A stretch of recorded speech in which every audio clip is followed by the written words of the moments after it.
Welcome, ladies and gents. Chris Andre here. You can find me at Bet Boxing on Twitter for boxing-related tweets. Or you can subscribe to the channel and click that notifications button and get a new notification whenever a new video is uploaded. So the new Logitech webcam arrived. It's the best on the one they do, apparently. It's the top of the range one, their most expensive one. And I've put it on and I'm already having issues with it. I don't know what's going on. As you can see, I'm sure my lips are not in sync with the sound. What is that all about? If I select it, and you also get this weird little, can you see that little line on my hand? Look at that. See that? Almost like there's a crack or something, and there isn't, but look, it's like flickering. When I select it on full HD, it's sharp in terms of the picture, but you get this, and you can only select up to FPS 30. If I go for resolution 720p, it allows me to select up to FPS 60, and that seems to be more in line, in sync, but it's a more blurry picture. It's not as fast. It's not as sharp. So what's the point in, you know, top of the range camera if you can only go up to sort of 720p? Am I doing something wrong? Is there something I need to be downloading? I've downloaded their actual Logitech thing. I don't know what's going on, man. Help me out. Help me out, guys. I'm clueless. I'm trying to do this for you. I get complaints about the sound. I get supposedly the best microphone, USB microphone on the market. People have said the sound's great. Brilliant. That was straightforward. With a camera, I just can't get it fixed. I don't know what's going on. Let's talk boxing anyway. If this is out of sync, by the way, and you're not happy with it, let me know and I'll try the next video with the 720p and it will be a bit more blurry, but we'll see if people prefer that. So Joseph Parker has decided to part ways with his longtime trainer, Kevin Barry. He says the reason is that Kevin Barry is based out in Las Vegas. He wants to be based more in New Zealand. He wants to be closer to home.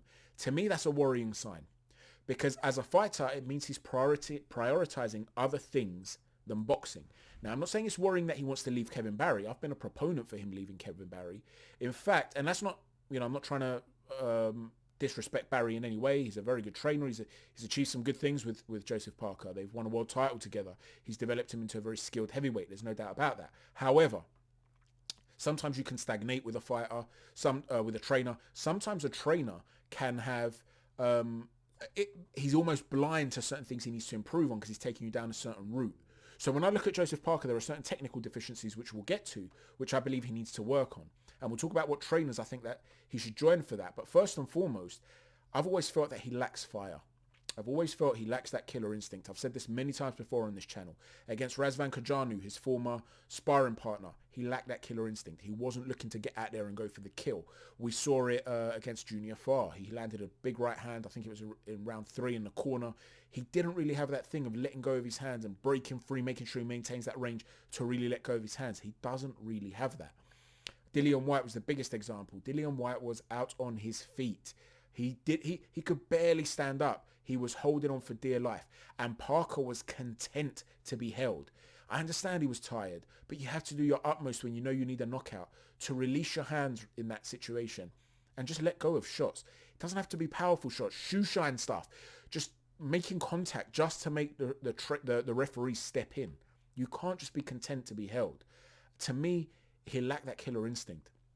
And he's got all the talent in the world. He really has. He's fast with his hands and his feet. He's heavy-handed when he plants his feet. He's got a good chin. He moves around the ring very, very well. You know, there's a lot of variation there. He can fight off the front foot, the back foot. But there are technical deficiencies there. So let's talk about those technical deficiencies. Let's pretend that the fire isn't an issue. Maybe he'll find a new trainer. He'll be rejuvenated and he'll be raring to go again, wanting to achieve his dreams. So let's talk about the technical elements that he needs to improve on. One of the things you saw with the Joseph Farr fight is that when he's looking to close the range, and Farr's a difficult guy to close the range against. I know a lot of people think he's boring and so on and so forth. He's a big, tall heavyweight that likes to maintain his range. And what you saw is he would throw this big right over the top hand, which he'd have no way of getting there. He's doing it just to almost create something like a distraction, a barrier, something, a shield in front of himself to be able to then close that range. And so what he does, he knows it's not going to land. He'll throw that shot and ball his way in. As he bulldozes his way in, he's so fast with his feet and, you know, he with his head even as he's stepping inside. He bypasses that first attempt at a counter. So you don't really see him getting caught with counters on his way in.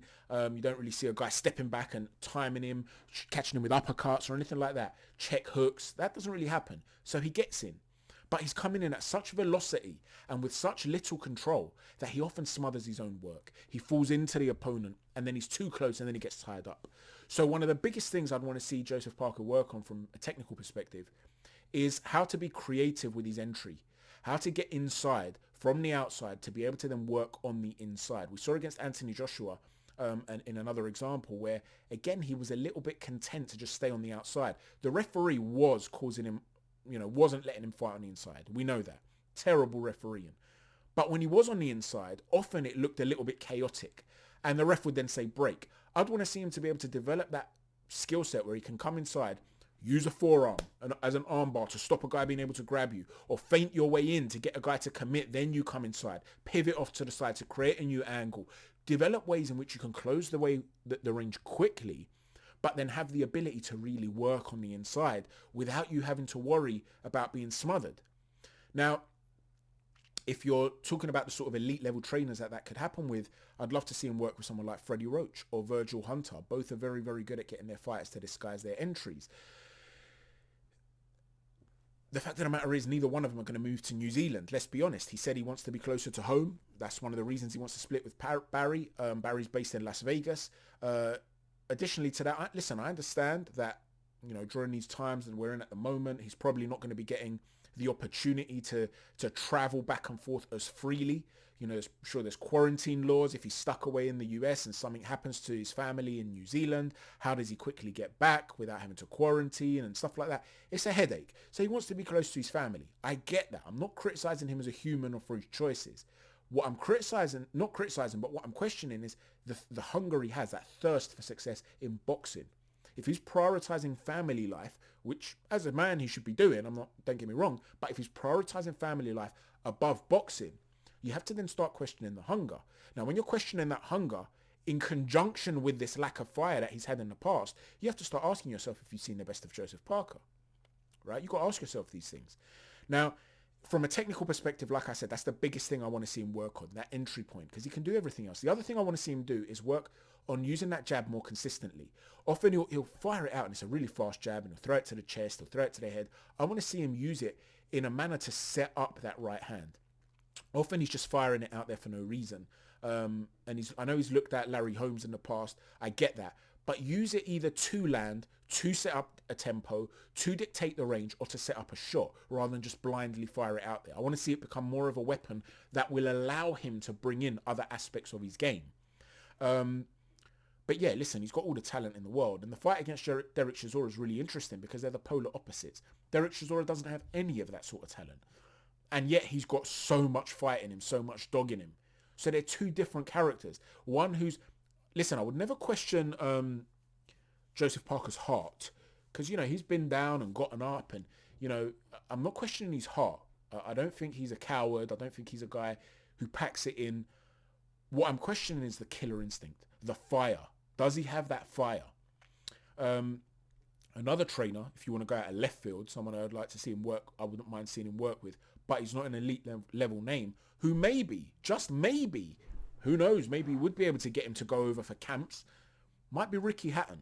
Ricky Hatton might be willing to travel, and Ricky will definitely show him how to close the range, get inside, and then work space when he's in. Sometimes Ricky would lead with his face, so I'm not sure if he'd be able to find that little intricacy, but I'm sure Ricky's aware of his own limitations. So just because he had them, it doesn't necessarily mean he'd pass them on.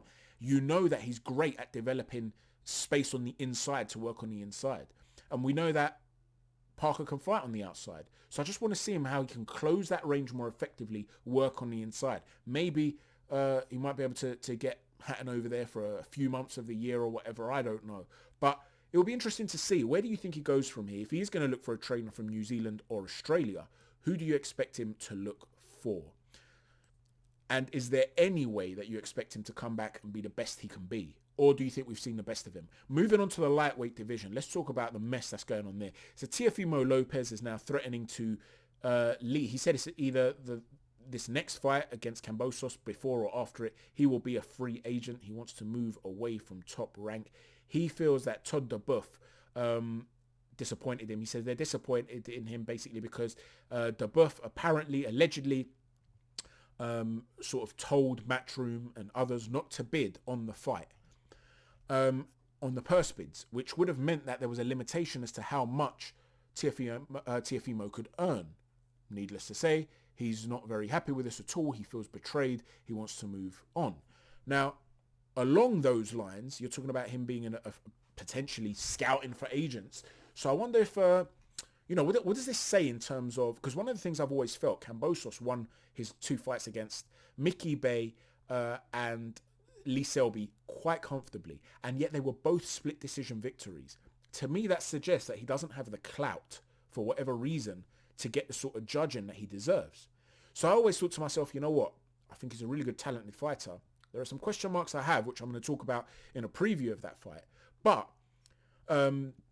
he's got the sort of skill set that could cause these top guys problems. He looks like a really good, talented fighter.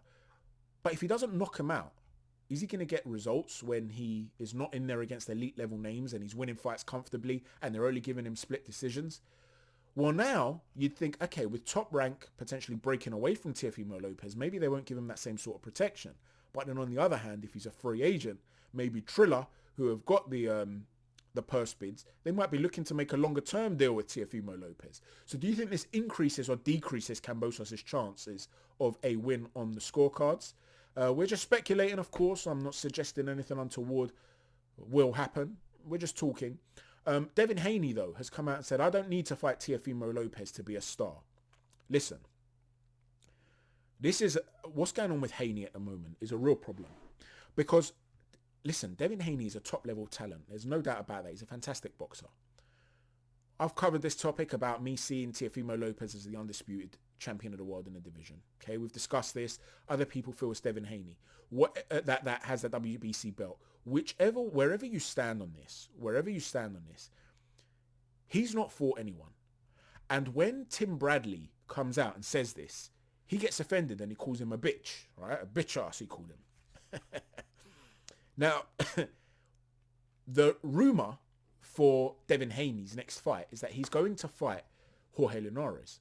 Now, Jorge Linares, make no mistake, is a wonderful, wonderful talent, okay? I've said for many, many years, well, for a long time, that Jorge Linares, at that period when I used to say it, was a top 15, top 10, top 15 offensive fighter pound for pound. In other words, if you just look at his attacking game, he wasn't a top 10 fighter or 15 fighter pound for pound overall. I wouldn't have thought. Certainly not top 10, even in his prime. But offensively, the fluidity, the movement, the combinations, the variety, the punching power, stunning, stunning fighter to look at. When he's in full flow, one of the most beautiful fighters in motion you could find. He was brilliant. However, Jorge Linares is 35 years old, which is old at lightweight. The last time he beat anybody that that BoxRec would rank in the top 20 was 3.5 years ago. Okay. Since then, even when he fought Lomachenko 3 years ago, he was still really, really, really good. He looked brilliant. So around that period. So that was fine. But that fight I felt took a lot out of him. And since then, he's not fought anybody, let alone beaten anybody in the top 20. And he's also lost one of those fights. He lost to Pablo Cesar Cano. Now, I understand Cano's a big dude, a size guy, but still, the fact of the matter is, Linares is not what he was. So when I'm looking at someone like Devin Haney, if you look at his actual CV, his record, fighting Linares next is not a bad thing. If I'm looking at his record and I'm thinking, okay, so he beat Abdulayev, he beat Santiago, he beat Gamboa. Yeah, cool. He beat Antonio Moran before that. Yeah, cool. Next fight up, Linares. Sounds good. When you're a champion, though, and you're talking about being the number one guy in the division, that is not enough. So no, you don't need to. You're right, Devin. You don't need to fight Teofimo Lopez to be a star. I agree. But then go and fight Lomachenko. Go and fight Tank Davis. You cannot fight a 35-year-old Linares who's been way past his best for a number of years and then expect to be seen as the number one guy in the division and then when people criticize you for it, you're going to say they're haters. They're not haters. You're a wonderful fighter. But that means we want to see you in the ring with other wonderful fighters. Do you see what I'm saying? Who are still at the top level. Now, if you're not going to go for him, if you're not going to go for Linares, go for let's say you can't get one of the big boys, say, for whatever reason. Go for Richard Comey. That's a tough fight. That's a fight I'd love to see. I'd even watch the Javier Fortuna fight. But don't then say to me, you're the number one guy. Even with those guys, you need to beat one of the big boys to then say, you know what I achieved puts me above Teofimo Lopez. If you're going to make that claim, you need to be able to back it up. You need to be able to back it up. And at the moment, he's just not backing it up. That's the reality, guys. So with his CV.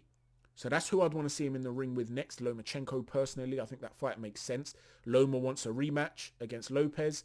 Haney wants a shot at Lopez. Fight each other. Ryan Garcia clearly doesn't want to fight Devin Haney. Clearly from the amateurs. I think, over late, Haney got the better of him. It's too big a risk for what he's trying to build. I understand that. Tank Davis is also there. If he goes and beats Tank, that's a great name to have on your CV. That catapults you too. But if you're going to go for Jorge Linares, a fight that I would like to enjoy watching, you've got to tone it down with the talk. At least his fans do. His fans have to accept, okay, look, he's still in a process where he's trying to build a career rather than being the finished article. Now, moving on from that, Eddie Reynoso has spoken about offering Conor McGregor a chance to go and work with him. That would be so interesting to see someone like Conor in the same boxing ring as the likes of Canelo Alvarez, Andy Ruiz, to see him in there with Eddie Reynoso. I'm sure he'd learn an awful lot. I'm not sure that Reynoso's boxing style would translate to the UFC. And it does look like Conor McGregor, he was talking about his loss against Poirier, so it looks like he's offering him training for him staying in the UFC rather than him moving over to boxing. But it would be an interesting development, wouldn't it? What do you think about that? Do you think Conor McGregor would have some sort of future in boxing if he moved to Reynoso? Would he have a chance in the UFC of rekindling his career if he moved to Eddie Reynoso, if he was to maximize the talent he has as a striker with one of the world's elite boxing trainers? Let me know what you think about that. And finally, I want to talk about John Fury. John Fury's back. He put out an interview to say it's terrible what Deontay Wilder did to Mark Breland. It's disgusting. Mark Breland has got a job with us anytime he wants. He's only got to ring the phone. I'm sure there's a place for Mark Breland. Good, great champion, great trainer, great brain. Saved his life, as in Wilder's life. He shouldn't have done, really. He should have let Tyson kill him altogether. Oh, man. You wouldn't have come out with that bullshit. I'll just say it. Yeah, and then he called him a craphead. John Fury, man. So basically, that's interesting to me. Mark Breland, it seems like they might be offering Mark Breland, it could just be talk in the press, or maybe they're actually offering Mark Breland some sort of a role. That would be interesting to see. Because I've always felt Tyson Fury's jab, without a doubt, is a world-class jab. He's wonderful with it. And Breland was known as a brilliant jabber, but Breland was also a big puncher. And Breland had a very good sort of backhand. And I'm wondering if they're going to look to develop that right hand with Fury. Because I've always felt that his right hand's a little bit underdeveloped. I've always felt this. And I've always said it. So it'll be interesting. Are they looking to bring someone else in for that?